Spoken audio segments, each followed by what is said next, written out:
qué es evangelismo, qué es discipulado cristiano. También vimos qué es discipulado cristiano para nosotros y también vimos cómo era el discipulado de Cristo, o cómo es el discipulado de Cristo hacia nuestra vida. Es un llamado que tiene propósito y tarea, y es un llamado también a ser una comunidad. Y eso lo hemos visto el martes pasado. Una comunidad primeramente de amor, con los 5 niveles de amor, y una comunidad de perdón. Y decíamos también que en cuanto a la comunidad de perdón, decíamos que podíamos experimentar el perdón en la manera que extendemos el perdón, según Mateo 6:11. ¿Se acuerdan? Que perdona nuestras deudas, así también como nosotros perdonamos a nuestros deudores. Una comunidad de perdón también porque puedo ofrecer o dar culto a Dios en la manera que yo también perdono a mi ofensor. Mateo 5:23 y 24 dice que cuando yo voy a orar o voy a llevar una ofrenda al altar y me acuerdo que mi hermano tiene algo contra mí, tengo que dejar ahí la ofrenda delante del altar, lo que yo llevé al Señor, sea ofrenda, adoración, en el culto, habla de mi vida cristiana en general, por supuesto, pero tengo que ir y reconciliarme con mi hermano. Una de las claves que decíamos el otro día, que siempre Dios dice que tomemos la iniciativa, ¿no? Porque ahí dice, si tu hermano tiene algo contra ti. Acá muchas veces solemos escuchar, ¿no? O solemos decir, no, pero si él tiene algo contra mí, que él venga a arreglar las cuentas conmigo, yo no soy el que tiene el problema, ¿no? Pero acá dice, si tu hermano te acuerdas que tu hermano tiene algo contra ti, ve y reconcíliate con tu hermano. Luego, en tercer lugar, decíamos que puedo experimentar la presencia de Cristo de una manera especial cuando perdono. Dice Mateo 18:15 al 17. Por tanto, si tu hermano peca contra ti, ve y repréndele, estando tú y él a solos. Fíjense que acá nos da los pasos que tenemos que seguir, los pasos a seguir cuando queremos ejercitar el perdón, y también si hay que reprender en algún caso, ¿no? Y fíjense otra vez, antes, si te acuerdas que tu hermano tiene algo contra ti, acá también dice, si tu hermano peca contra ti. El primer caso o el segundo pasaje decía, te acuerdas que tu hermano tiene algo contra vos, pero acá pecó contra vos o contra usted. Pero uno tiene que ir a reprender estándolo a solas, o sea, poder arreglar las cuentas a solas. Si no, si te oyere, ganaste a tu hermano. Si no te oyere, toma contigo a 1 o 2 testigos para que conste la palabra. Y si no los oyeres, dilo a la iglesia, significa a las autoridades de la iglesia, para que la persona pueda recibir el perdón y pueda ser eh, sanado y pueda ser restaurada la relación, ¿no? Y yo lo que digo acá en este pasaje de Mateo 18, del 15 al 17, incluido el 20, donde dice, porque donde 2 o 3 congregados en mi nombre, si yo estoy en medio de ellos, digo que podemos experimentar la presencia del Señor de una manera muy especial en un contexto de perdón. Cuando ejercitamos el perdón y damos perdón, experimentamos la presencia del Señor de una manera especial, porque está en un contexto, el pasaje donde Jesús promete su presencia a 2 o 3 congregados en su nombre, está en un contexto todo el pasaje de perdón. Nos da el orden de cómo ir, ¿no? De ir a hablar con el hermano, estando a solas, de ir con 2 o 3 testigos si no entiende, y si no lo oyere, que la iglesia o las autoridades de la iglesia lo sepan, y si no lo sabe, tenlo por gentil y publicano, es decir, que tiene que volver a ser, cuando dice tenlo por gentil y publicano, significa que tiene que empezar de cero, tiene que aprender el ABC del Evangelio. Un gentil desconoce. Un publicano era la peor persona porque era el recaudador de impuestos que cobraba, ganaba de lo que cobraba además. O sea, es como que tiene que comenzar esa persona que ha ofendido y que no entiende que ofendió y que tiene algo con el hermano, que ha pecado contra tu vida o su vida, realmente tiene que empezar como de cero. Pero cuando el perdón se extiende, el perdón se logra, incluso en ese caso, experimentamos de una manera especial la presencia de Jesucristo. ¿Amén? y la congregación lo experimenta de una manera especial. Puedo también en la comunidad de perdón, en cuarto lugar, con respecto a comunidad de perdón, puedo perdonar porque Cristo perdonó aún desde la cruz, perdonó, ¿se acuerdan?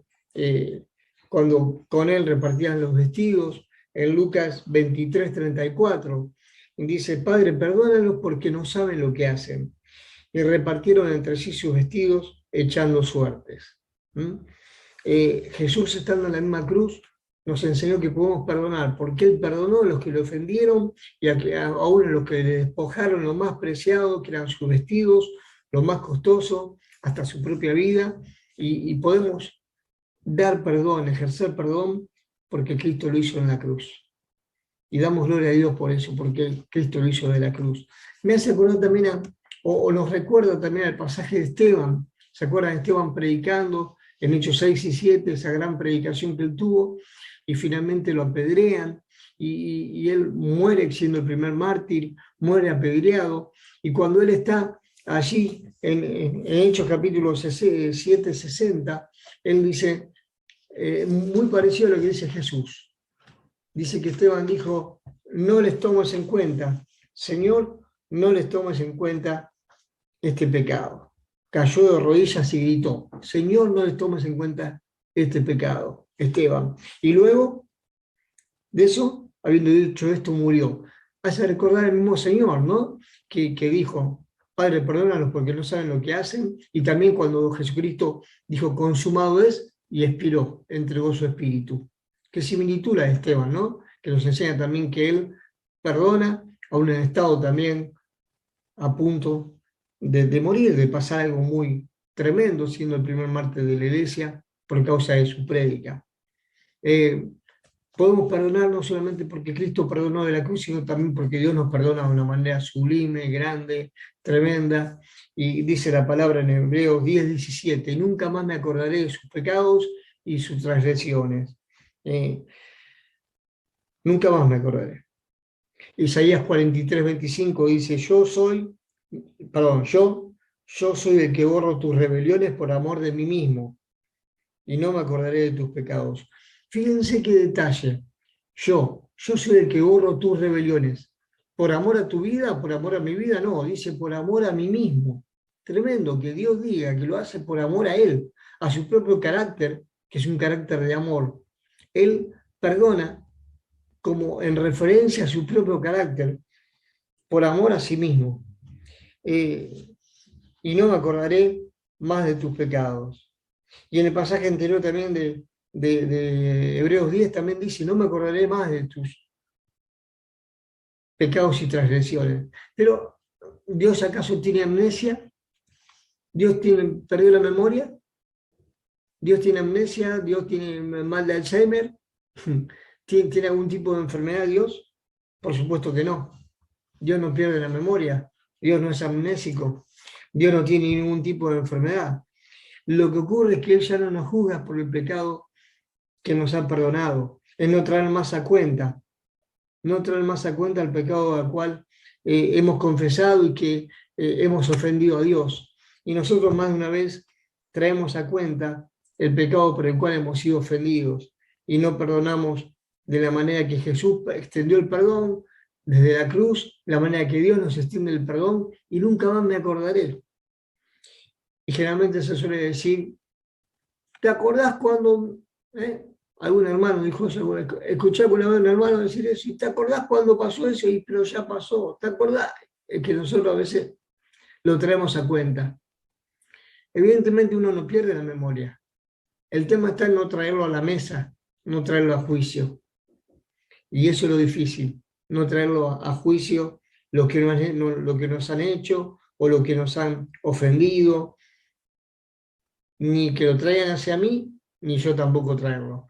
A veces pido que no me recuerden a mí lo que yo hice, pero de la misma manera que pido la gracia de Dios hacia mi vida, yo también tengo que ejercer esa gracia y ese perdón sanador hacia la vida de mi hermano, siendo una comunidad de perdón. Es un acto de la voluntad. El perdonar es un acto de voluntad donde no se traen más a cuenta las ofensas, ni yo tampoco debo hacerlo. sienta hacerlo o no sienta hacerlo, no lo siento. Y bueno, es como el amor. Ni al amor ni al perdón hay que sentirlo. ¿Mm? El amor tiene que ver con obedecer. El amor que se entrega, que ama a pesar de. El perdón también tiene que ver con obedecer, con un acto de la voluntad, no un acto del sentimiento. Y es un acto sobrenatural, porque si depende de lo que yo siento o no siento, ni amo ni perdono. Porque la capacidad excelente de Dios, de la excelencia de Dios es perdonar y amar. Porque Él ama por sobre todas las cosas, porque Dios es amor. Y Él perdona también. Por eso podemos ser una comunidad de amor y una comunidad de perdón. Y cuando hablamos de perdón también, perdonar significa ¿qué deberíamos decir de perdonar? Es soltar, absorber, liberar, inculpar, quitar culpa, declarar inocente, cubrir, no encubrir, cubrir.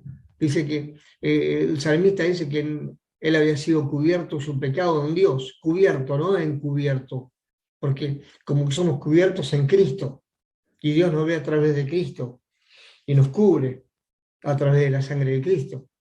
Así que perdonar es absolver, soltar, liberar, declarar inocente, cubrir, no tener más a cuenta, no reprochar, renunciar al derecho de venganza, ni volver a recordar aquello por lo cual me hicieron mal. Es decir, uno no olvida, pero no juzgo ni traigo más a cuenta, ni a la mesa, ni a la vida de otro para reprochar o para juzgar. Que podamos realmente ser una comunidad de amor y una comunidad de perdón. Amén. También la palabra nos enseña que una de las cosas que quiero también compartir es que podemos ser un discípulo y una comunidad de aceptación.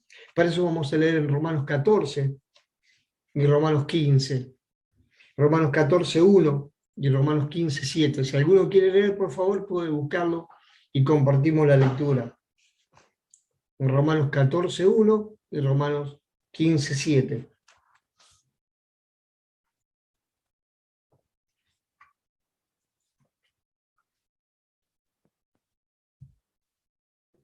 Ok, Romanos 14:1 dice, recibid al débil en la fe, pero no para contender sobre opiniones. Bien, Y el otro es Romanos 7. 15:7 dice, por tanto, recibíos los unos a los otros, como también Cristo nos recibió, para gloria de Dios. Amén. Otra versión dice de Romanos 14, 1, reciban al que es débil en la fe, pero no para entrar en discusión. Decía la versión esa, no para contender en opiniones, no para entrar en discusión y contención. Por tanto, acéptense mutuamente, así como Cristo los aceptó a ustedes para la gloria de Dios. Recibió los unos a los otros, como Cristo nos recibió. Cuando alguien viene a la iglesia por primera vez, o aún nosotros que ya estamos en la iglesia, traemos todo un cúmulo de cosas, un bagaje de historias personales y de todo tipo de crisis, traumas, dolores, heridas, todo tipo de problemáticas modernas que nos afectan en la vida. Y incluso hay muchas personas que tienen problemas para expresar amor, expresar perdón, expresar aceptación. Y ahí es cuando la iglesia tiene que, con el estilo de vida que lleva la iglesia, tiene que expresar el amor, la aceptación, el perdón, porque la gente viene con traumas, con dolores, con heridas, con problemas, con dificultades, e incluso con pensamientos y conceptos que no están de acuerdo con lo que nosotros creemos, ¿no? Pensamientos y conceptos, filosofía de vida, acciones, decisiones, cuestiones éticas, morales, familiares, que no tienen nada que ver con lo que creemos en la iglesia, casos de violencia. Pero entonces ahí tenemos que ser una comunidad de aceptación, que no significa que estamos de acuerdo con lo que hacen o con lo que practican, pero que sí que desarrollamos el amor, el perdón y la aceptación. Tenemos que estar preparados para recibir las diferentes problemáticas que vienen hoy en día hacia la vida de la iglesia. Y la pregunta para reflexionar en esto, ¿cómo recibimos a aquel que entra por primera vez a la iglesia y desea congregarse o desea cambiar, desea dejar el vicio, la adicción, desea dejar el estilo de vida, desea dejar eso que le hace mal, que sabe que le hace daño y lo quiere dejar? O eso que ha elegido como estilo de vida y sabe que no está bien y lo quiere dejar. ¿Cómo lo recibimos? Tenemos herramientas para acompañar en el proceso a esa persona que quiere cambiar. Y le aceptamos, le recibimos como Cristo lo recibió. Le amamos como Cristo le amó. Le aceptamos como Cristo lo aceptó. Le perdonamos como Cristo le perdona. Como solemos escuchar que Dios nos ama tanto que nos recibe tal cual estamos, ¿no? Pero no nos deja tal cual como estamos. Nos ama tanto y nos perdona tanto que nos recibe, pero no nos deja tal cual como estamos, sino que nos va transformando. Pero el desafío como iglesia es que podamos ejercer el amor, el perdón y esa aceptación a la persona que viene con dificultades, con traumas, con historias, con diferentes problemáticas, aun cuando no tienen nada que ver con nuestro estilo de vida, pero desean cambiar y desean conocer a Jesús. Una comunidad también sanadora, terapéutica, según Santiago capítulo 5. Discípulos en una comunidad sanadora, una comunidad que es terapéutica, que sana. Dice Santiago 5, 7 y 8. Por tanto, hermanos, tengan paciencia hasta la venida del Señor.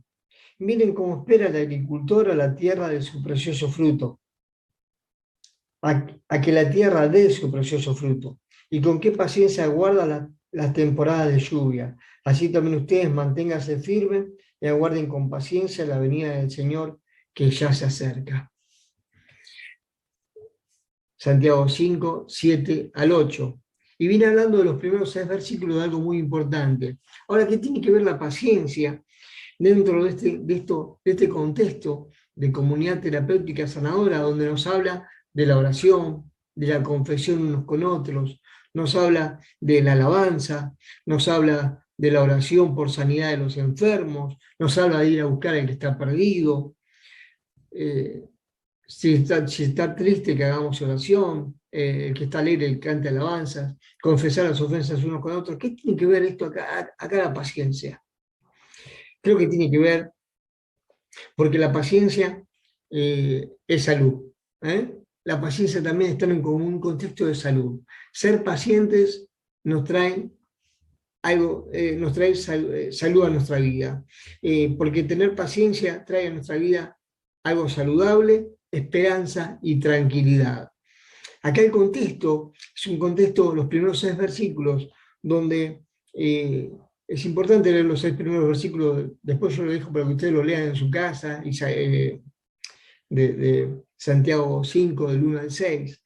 Acá estaban siendo, los cristianos estaban siendo oprimidos, veían las injusticias, y sufrían a causa de las maldades, a manos de los ricos opresores y explotadores terratenientes. Y veían eso. Además estaban ansiosos por la venida del Señor. Y acá el autor le dice que tengan paciencia. Tengan paciencia hasta la venida del Señor. Estaban ansiosos por la venida del Señor. Otros estaban experimentando sufrimiento y dolor.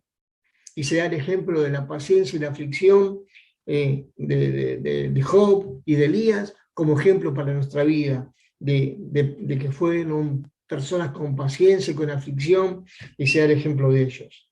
Por lo tanto, la paciencia está en todo este contexto del capítulo 5 y nos habla que entonces es contrario a la ansiedad, a la preocupación. Hay mucho estrés, hay mucha impaciencia, hay mucho sufrimiento, hay dolor. Y Job y Elías son dados como ejemplos a seguir como testimonios, porque ellos también sufrieron, pero sufrieron y fueron pacientes en sus vidas. el autor nos dice que tomemos el ejemplo de Job y de Elías como ejemplos de paciencia. Si uno habla de Job, tiene que hablar del sufrimiento. Si uno habla de Elías, también dice que Elías fue un hombre sujeto a pasiones, ¿no? Pero creo que fueron personas que tuvieron paciencia, tanto Job como Elías. La paciencia es una virtud que nos hace soportar los males con resignación, pero no esa resignación pasiva, sino con resignación sabiendo que hay una esperanza en Dios. No una resignación que nos quedamos, bueno, es lo que me tocó, es lo que hay. Hay que sufrir, si sufrimos aquí, reinaremos así, allí, en la patria celestial, como dice el himno, ¿no? Por supuesto, una cosa es sufrir por Cristo, pero no nos vamos a resignar a estar resignados al sufrimiento. Hay una esperanza en Dios. O sea, podemos sufrir, podemos tener impaciencia, podemos tener dificultades, pero esos son el ejemplo que podemos atravesar con paciencia y esperanza los momentos de dificultad. O sea, que paciencia es un elemento de salud. El primer elemento de la comunidad terapéutica es paciencia. Y resignación, alguien ha dicho que es reasignación, como que me reasignan una nueva tarea, no que me resigno. Como en el caso de los que no tenemos cabello, ¿vieron? Que tenemos que usar resina. Ah, resina, sí, resignación, dijo uno. ¿Sabía eso, pastor? Resina, dije yo, sí, resignación. No, esa resignación no. Es reasignación, como que Dios nos asigna una nueva tarea y podemos volver a esperar y confiar en Dios. La paciencia es salud. El segundo elemento en Santiago 5, 9 y 10, no es solamente la paciencia, sino que nos habla de la queja. Vamos a lo contrario, la queja no es salud, por supuesto. Dice, no se quejen unos a otros, hermanos, para que no sean juzgados. El juez ya está a la puerta. Tomen como ejemplo de sufrimiento y de paciencia a los profetas que hablaron en el nombre del Señor. O sea, ni la queja, ni el sufrimiento, ni la impaciencia. Lo contrario. Porque la queja es uno de los elementos más enfermizos que hay, ¿no? Dice que la persona quejosa, y a veces somos quejosos, yo no sé allá, ¿no? Pero solemos ser quejosos. Aquí en Argentina suele haber, siempre se suele hablar de la quejabanza, no de la alabanza, ¿no? Han escuchado seguramente es el idioma de la quejabanza en medio de la alabanza. Con la queja nos hacemos mala sangre, y esa mala sangre se transmite en la sangre, justamente mala sangre, se espesa la sangre. Y la queja nos hace mal, justamente.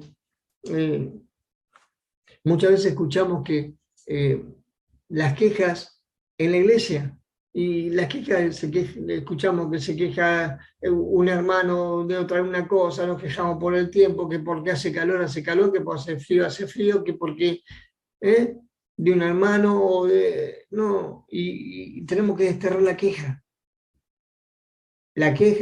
y el sufrimiento. Hoy la decisión es ser parte del problema, porque cuando yo soy parte de la queja, soy parte del problema, o soy parte de la solución, dejándome de quejar. O sea, un elemento que es nocivo para la sanidad, para la comunidad terapéutica, es la queja, porque nos hace mal. Aparte, ¿qué gano con quejarme? No soluciono nada. Me quejo y encima me hago problemas, me estreso, me preocupo y tengo doble problema. Desestresarme. Es importante entonces saber de qué lado estamos. Si estamos del lado de la queja o del lado de la alabanza, del lado de la queja o del idioma que nos haga bien. Este es un elemento contra salud, queja y sufrimiento, ¿no? Pero Santiago 5:12, hay otro elemento más. ¿Alguno lo quiere leer? Santiago 5:12. Sobre todo, hermanos míos, dice. Pero sobre todo, hermanos míos, no juréis ni por el cielo, ni por la tierra, ni por ningún otro juramento, sino que vuestro sí sea sí y vuestro no sea no, para que no caigáis en condenación. Mm. Yo creo que acá nos habla de otro elemento de sanidad positivo, ¿no? Que tiene que ver con la coherencia y la integridad. Coherencia e integridad. Si digo sí, que sea sí. Si digo no, que sea no. ¿Mm? Lo que digo, hago. Lo que pienso, digo y lo hago. O sea que mi ser tenga que combinar con mi hacer, ¿no? Mi ser con mi hacer, como el ser y hacer, ¿no?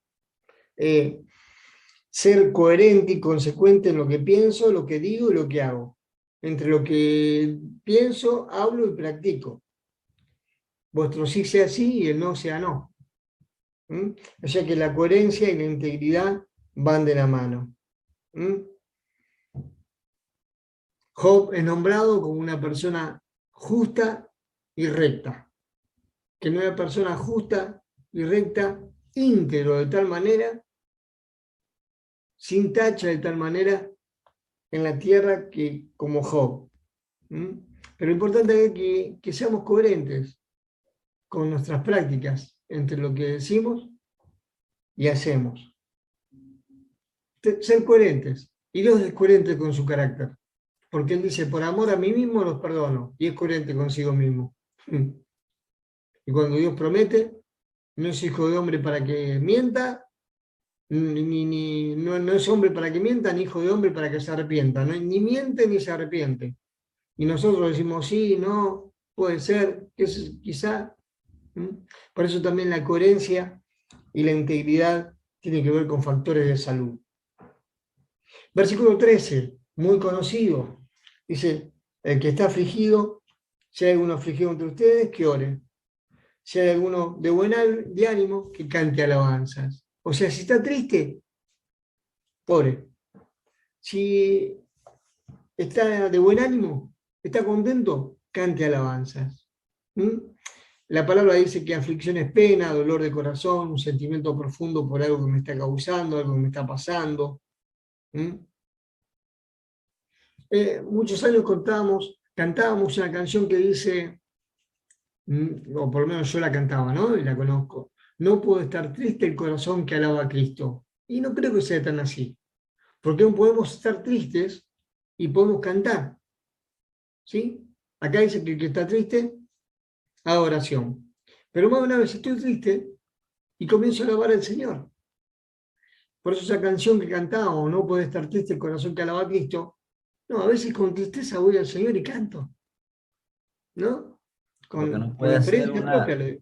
¿Eh? lo que no puede Sí, ser una tristeza crónica, una tristeza que es claro, lo que pasa muchas veces, ¿verdad? El enojo igual, nos podemos enojar, pero si vivimos enojados, ya ahí es donde está lo malo. El sí, tristeza, ya se ujú, arraigó, ¿no? Se ujú, arraigó el enojo, se arraigó la tristeza.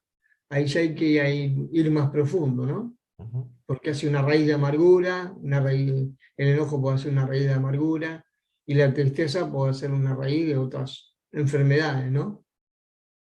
Que se enferma nuestra alma. Eh, Muchas veces nos decían también que había que tener siempre la sonrisa constante. ¿Y cómo está, hermano? Bien, bien, 10 puntos, mejor imposible. Y más de una vez, para no pecar, no decíamos lo que nos pasaba. Porque podíamos estar tristes. No sé, Dios no nos condena si hay momentos en que estamos tristes, momentos que no estamos pasando por dificultad. No, Dios no nos condena. Y la comunidad debe ser una comunidad también que nos sanemos unos a otros. Aún en tristeza, y en tristeza oramos juntos, y en alabanza cantamos juntos. Ahora, yo pregunto también, ¿por qué cuando estamos en aflicción oramos, en tristeza oramos, y cuando el Señor nos quitó de la aflicción o de la tristeza, no le cantamos? ¿Cuántas veces hemos experimentado que el Señor nos sacó de la tristeza, nos sacó de la dificultad, pero después nos fuimos y le cantamos? Es para pensar, para reflexionar. ¿Mm? Eh, Si hay tristeza o aflicción, hay que orar. Si tienes alegría o estás de buen ánimo, hay que cantar. El consejo, entonces, cuando estamos de buen ánimo, la receta es la alabanza. El consejo es alabar a Dios. Y como recién dije, en momentos difíciles le buscamos, en momentos difíciles ayunamos, oramos, clamamos, estamos arrodillados, hacemos luto, hacemos todo. Todos los recursos, las disciplinas espirituales, oración, ayuno, llanto, lloro, hacemos todo. Y Dios responde. Buscamos a Dios de todo corazón y Dios responde. Pero nosotros que antes llorábamos, clamábamos, ayunábamos, la aflicción pasó, como dije recién, la aflicción pasó, la tristeza pasó, y después no le cantamos y no le alabamos al que nos sacó de la tristeza, al que nos sacó del desánimo, de la depresión tal vez. Nunca olvidemos al Señor que nos quitó de ese lugar y nos trasladó a otro lugar. No seamos ingratos, tengamos un corazón agradecido. Entonces, recordemos los momentos de tristeza, que hubo oración, clamor, ayuno, de rodillas, y todo lo que hicimos, llanto, pero también cuando vino el momento de alegría, de gozo, alabanza, canción y un corazón agradecido. Amén. Amén. También dice el pasaje en versículo 14 y 15, que si está enfermo, el que está enfermo llama a los ancianos de la iglesia y oren por él, ungiendo con aceite en el nombre del Señor. Y la oración de fe sanará al enfermo, salvará al enfermo y el Señor lo levantará. Y si hubiere cometido pecado, le serán perdonados. Si estamos enfermos, primero vamos al Señor en oración, sin dejar de ir al doctor, por supuesto. Oramos al Señor para que el Señor esté orando y nunca dejamos de ir porque creemos que Dios utiliza la ciencia, por supuesto. Pero hacemos bien en ir al Señor en oración, buscándole, y también ir al doctor. Pero también la palabra aconseja llamar a los ancianos, al pastor, a los pastores, al pastor, a que nos unja con aceite. La reflexión acá es la siguiente. ¿Cuál es la clave acá? La clave acá está en confiar en Dios. La clave no está ni en el aceite, porque el aceite era curativo en aquel tiempo, por supuesto, el aceite tenía propiedades sanadoras, el aceite es un ungüento que sanaba, el propio pastor le pasaba aceite a la oveja, el pastor de ovejas le pasaba aceite a las ovejitas del campo para sanarles las heridas. Había un aceite que era un aceite sanador, un ungüento sanador, ¿no? Pero acá también puede ser algo simbólico, que se pasa el aceite, como un símbolo también del Espíritu Santo. Y la oración de fe sanará al enfermo. ¿Dónde recae todo acá? ¿Dónde recae? ¿En la oración de los ancianos? ¿En la oración del enfermo? Yo creo que recae en... ¿Cómo? En la fe. Recae en todo, creo yo. Porque más de una vez podemos caer en la dificultad de decir, Dios nos sanó porque no tuvo fe. Dios nos sanó porque no tuvo fe el enfermo. O Dios nos sanó porque el anciano oró sin fe. No, cuando oramos todos con fe. Recordemos que acá tiene que haber fe, tiene que haber oración a Dios, tiene que haber oración en el enfermo, por algo el enfermo está pidiendo al anciano, tiene que haber fe en el pastor, pero también está la voluntad de Dios. ¿Sí? Está la voluntad de Dios. Más de una vez se han cometido graves para mí, perdón que lo diga, ¿no? Y esto quedará grabado, pero se han cometido graves errores, como queriendo poner culpas. ¿Por qué no tuviste fe? No, porque el que oró no tuvo fe. Porque el que se dejó orar no tuvo fe. No, estamos cayendo en un... O sea, ¿Cómo discernir eso? Si está también la voluntad de Dios. Jesús nos sanó a todos. Jesús, al ver la fe de los 4 amigos, sanó al paralítico. ¿Se acuerdan? En la camilla. Al ver la fe de los 4 amigos, sanó. Pero en otras veces, si quieres puede limpiarme, le dijo el hombre, el leproso de Lucas 1:40, si quieres puede limpiar, quiero, ser limpio. ¿No? Hay varias cosas que se conjugan en el momento de la sanidad. ¿No? Voluntad de Dios, fe, dar la gloria a Dios. Y por supuesto que está enfermo y el que va a orar, tenemos fe. Si no, no oramos. ¿Eh? No, pastor, no vamos a orar sin fe. Tenemos fe. Si no, no oramos directamente. Y la propiedad no está en el aceite, sino en el Dios al cual le oramos. Así que es importante esto también, ser una comunidad donde oramos por los enfermos, oramos por la sanidad. Pero quien se lleva la gloria es Dios. Quien hace la obra es Dios. Por supuesto lo hacemos con fe, vamos a Dios en oración, el pastor ora con fe, vamos al doctor también, porque no negamos la ciencia. Y la oración de fe, dice, la oración de fe, sí, ahí dice la oración de fe, sanará al enfermo. Oramos con fe. Amén. Tenemos que ejercitarnos en la fe. También creo que es una práctica. Y dice que el versículo, quiero seguir leyendo el versículo, a ver, ahora le voy a decir. Dice que la oración de fe sana, levanta al caído y perdona pecado. Sana, levanta al caído y perdona pecado, si los hubiera cometido. Vemos que el pasaje habla del enfermo y de las condiciones para ser sanados. Dice que la oración debe ser con fe y de fe. Bueno, ahora vamos un poquito aclarando lo que estamos diciendo, ¿no? Nos adelantamos tal vez un poco. Tiene que ser una oración con fe y de fe. Pero hay varios elementos a tener en cuenta. Levanta el caído, sana. La oración debe ser con fe de parte del que ora, pero también con fe de parte del que por el cual se ora. Lo que dije recién venía luego. No se sanó porque no tuvo fe. No creyó. No. No podemos caer en eso. La oración debe ser una oración de fe de ambas personas. Trae sanidad. No está el secreto en el aceite, sino que el secreto está en el Dios grande al cual le oramos. Y perdona pecados si los cometió. Uno de los grandes temas también es que siempre se ha pensado que una enfermedad viene como consecuencia de pecado. Y eso no siempre es así. Acá dice, si lo hubiera cometido pecado, será perdonado. ¿Se acuerdan? Betty, no peques más. Le dijo a la mujer, Betty, no peques más. Pero no toda enfermedad viene como consecuencia del pecado.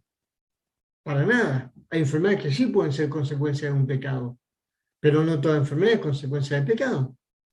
Cuando el caso del ciego de nacimiento, San Juan 9, le preguntan a Jesús, los discípulos le preguntan a Jesús, ¿quién pecó para que nazca, era ciego de nacimiento, San Juan 9? ¿Quién pecó? ¿Él o sus padres?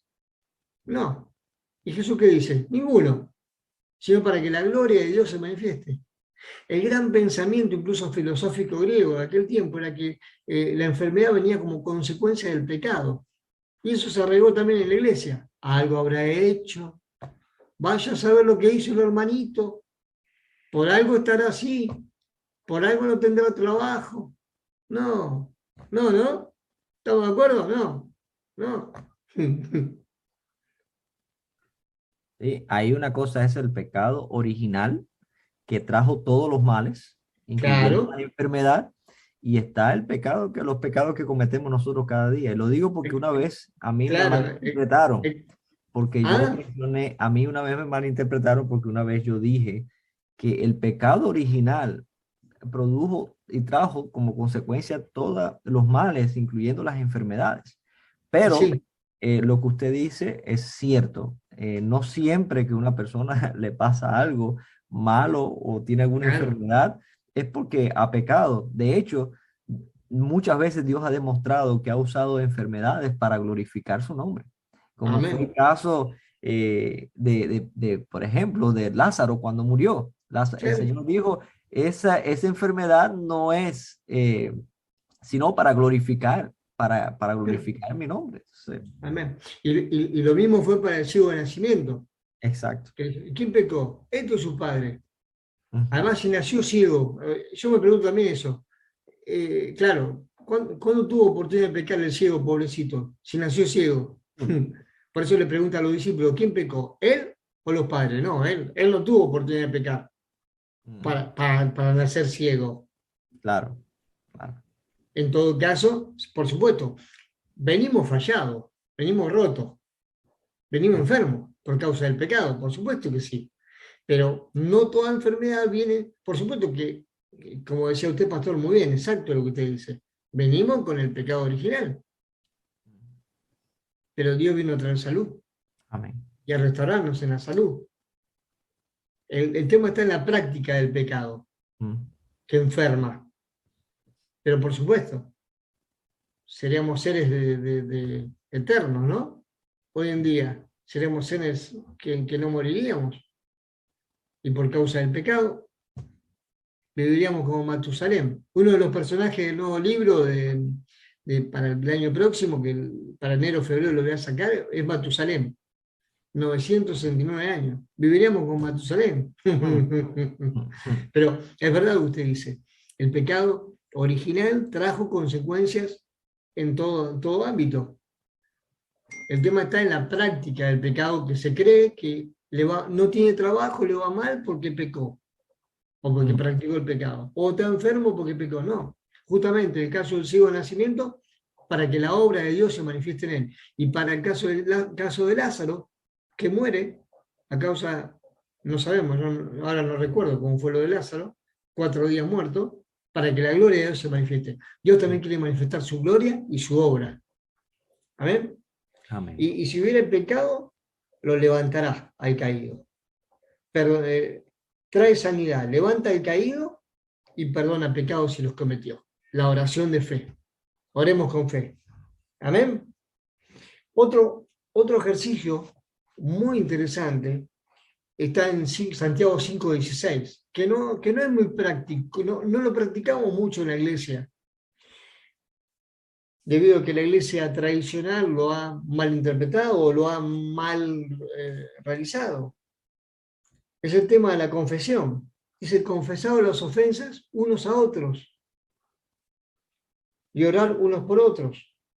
El tema de la confesión se ha malinterpretado. No, yo me confieso a Dios, por supuesto, yo me confieso solamente a Dios.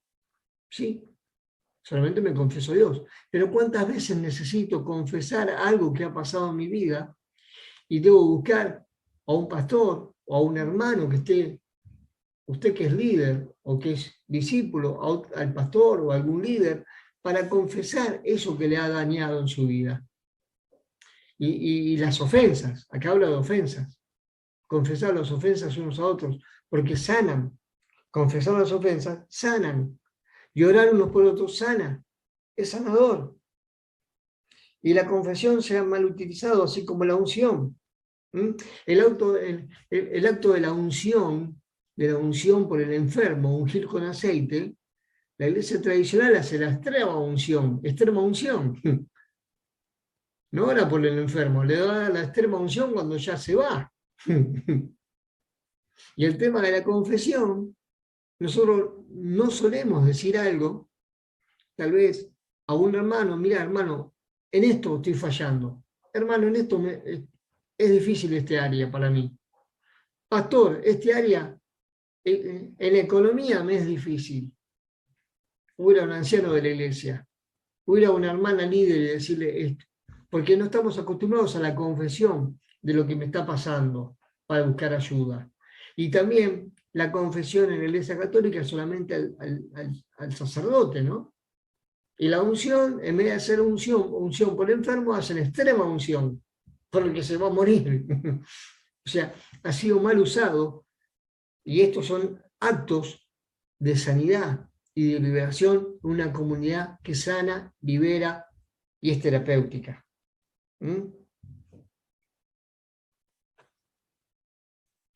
Yo recuerdo a un muchacho, a un joven, que yo lo discipulé hace varios años, y él estaba con un pasado en el mundo del fútbol, del soccer, como dicen acá, de las barras bravas, y se había apartado del Señor. Habían pasado como 2 o 3 años y se había apartado, había caído en la cárcel. Y yo sé que él me estuvo buscando 2 días, 3 días y no me encontró. Un día me fue a buscar a mi casa y no me encontró. Después fue a buscar a otro joven y no lo encontró.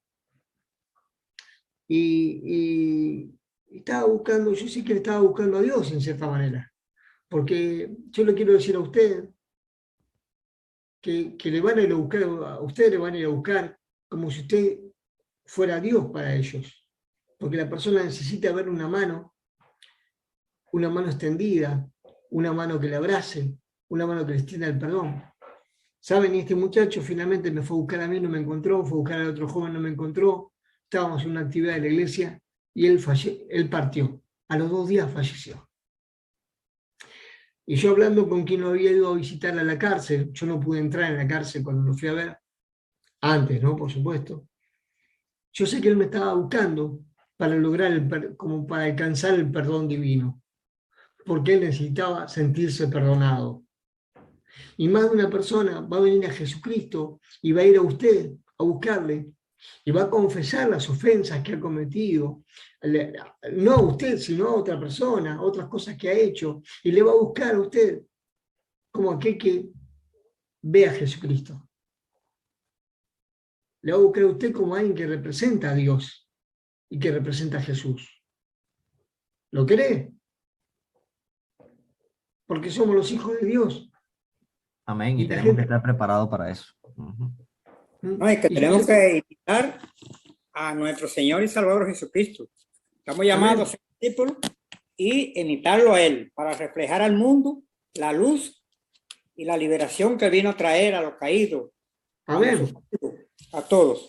Pero yo sé que tanto el no creyente como el creyente nos va a buscar y nos buscan y le van a buscar, como buscando a Dios. Yo sé que Jorge, este muchacho, Jorge se llamaba, él estaba buscando el perdón de Dios y me buscaba a mí porque yo era su referente en ese momento. Finalmente yo sé que se habrá encontrado con el Señor y partió, a los 2 días partió. Y pensemos entonces que, como dice la palabra, Pablo dijo, sé imitadores de mí como yo de Cristo, ¿no? Y después Pablo fue más allá todavía. Os ruego que me imitéis. Dice, él se pone como el modelo y ejemplo a ser imitado. Os ruego que me imiten. Pero él antes dice, imítenme a mí como yo imito a Cristo. La gente quiere ver en nosotros a Jesús. Ah, no, yo sigo a Jesús. Que no me mire a mí, no queremos ese compromiso porque es muy pesado. Porque fallamos, porque erramos. Pero aún con errores, tienen que ver en mí la parte que Cristo cambió y no la que Cristo no cambió todavía. Que vean en mí a Jesús. Y tal vez van a ver algo que todavía no van a ver a Jesús en algún área, pero en otro área van a ver el amor de Dios y en usted también van a ver el amor de Dios y el amor de Jesús. Y la gente va a venir porque somos una comunidad sanadora, terapéutica, que somos las manos del Señor, tantas veces lo hemos dicho, los ojos del Señor, las manos del Señor, los pies para correr, las manos para abrazar, los ojos para ver, la boca para hablar. Somos el cuerpo de Cristo. Y yo sé que eso es lo que se llama el sacerdocio universal de todos los creyentes. Ejercer el sacerdocio universal de todos los creyentes. Ser todos sacerdotes, reyes y sacerdotes.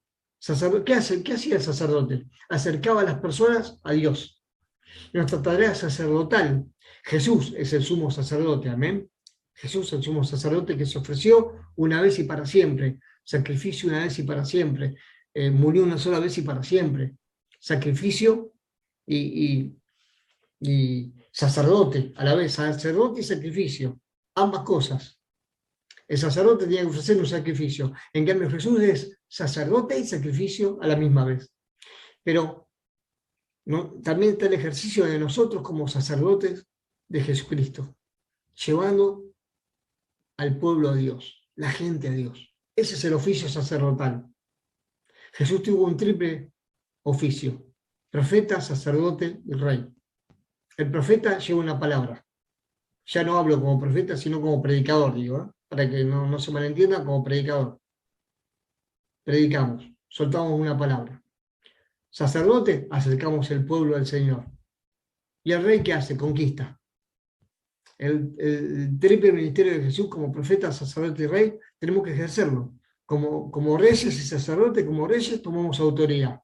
Como sacerdotes, la gente debe conocer el amor de Jesús y la entrega de Jesús en nosotros. Y como profetas, como predicadores, escuchar la palabra del Señor. Orar los unos por los otros. La oración comunitaria es muy importante. Orados unos por otros, dice el versículo 16. No solamente confesar las ofensas, sino orar unos por otros. Qué bueno que es a veces en la reunión de oración juntarse de a dos, de a tres y orar unos por otros. Juntarse en grupos pequeños a orar. Unos a otros se repite más de 60 veces en la Biblia, o casi 60 veces. Y algo maravilloso que termina el versículo 19-20. Hermanos míos, alguno de ustedes se extravía de la verdad y otro lo hace volver a ella. Recuerdo que alguien que hace volver a un pecador de su extravío lo salvará de la muerte y cubrirá muchísimos pecados. Qué bueno saber que se hacen tres cosas. Traer al que se desvió, al que está desviado, hay que traerlo de vuelta al camino. Y se salva de la muerte al que se desvió. Le ofrecemos la vida en Jesús. Se cubre multitud de pecados, porque en Jesús hay perdón y se cubre, como decíamos, cubrir, no encubrir, cubrir, se cubre, se perdona, se absorbe de pecados, en Jesucristo hay perdón de pecados, se salva de la muerte, cubre multitud de pecados, y esa es la tarea de nosotros también en la comunidad terapéutica, traer el que se perdió, traer el extraviado, para que se salve de la muerte y para que le sean perdonados sus pecados. Eso también es parte de la comunidad sanadora. Y para terminar, somos una comunidad de protección. Una comunidad de protección. Una comunidad de protección. Todo ser humano tiene tres necesidades.